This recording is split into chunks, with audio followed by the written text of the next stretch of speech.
د مار دوستي.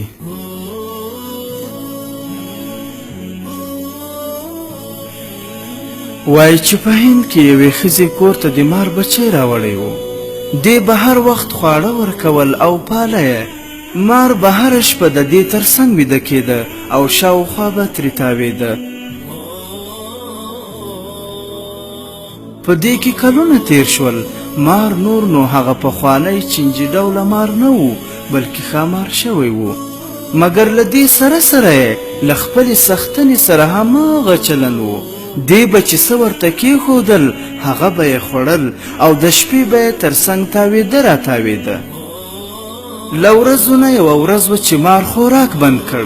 یوه ورځ تېره شوه، 2 ورځې تېرې شوې، 1 اونۍ تېره شوه او 100 اونۍ تېرې شوې، مګر مار څه شی نه خوړل. ښځه اندېښمنه شوه او مار یې په یوه غټ پیټار کې واچاوه او د حیواناتو ډاکټر ته یې وروړ.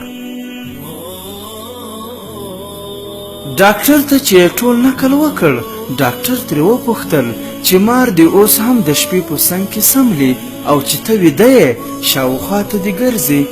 هغې ورته وویل چې هو، هره شپه مې شاوخوا ته ګرځي چې ځان راپورې ګرم کړي. په دې کې ډاکټر وخندل او ویې ویل دا مار چې اوس یې اوږدوالی 4 متره ته رسېدلی او دا 100 اونۍ یې څه شی نه دی خوړلی، مګر د شپې دې هماغسې شاوخوا تاویږي. اصلا ناروغ نه دی، بلکې ستا د خوړلو لپاره ځان چمتو کوي. هره شپه دې شاوخوا ته له مینې نه تاویږي، بلکې هره شپه دې بدن له خپل بدن سره پرتله کوي چې دا معلومه کړي چې روغه دې تېروی شي که نه.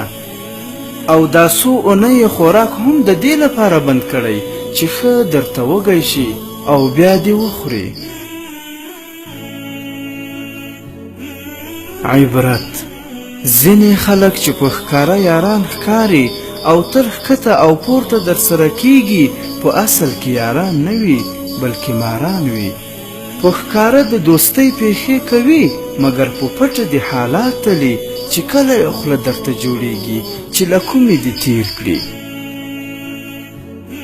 ځکه نو که سړی له یوې خوا باید په هر چا بدګمانه نه شي او د ډیر احتیاط په پار له خپلو یارانو پردی نه شي، له بلې خوا باید د ډیرې خوشباورۍ له کبله د یار په جامه کې د مارانو ښکار هم نه شي.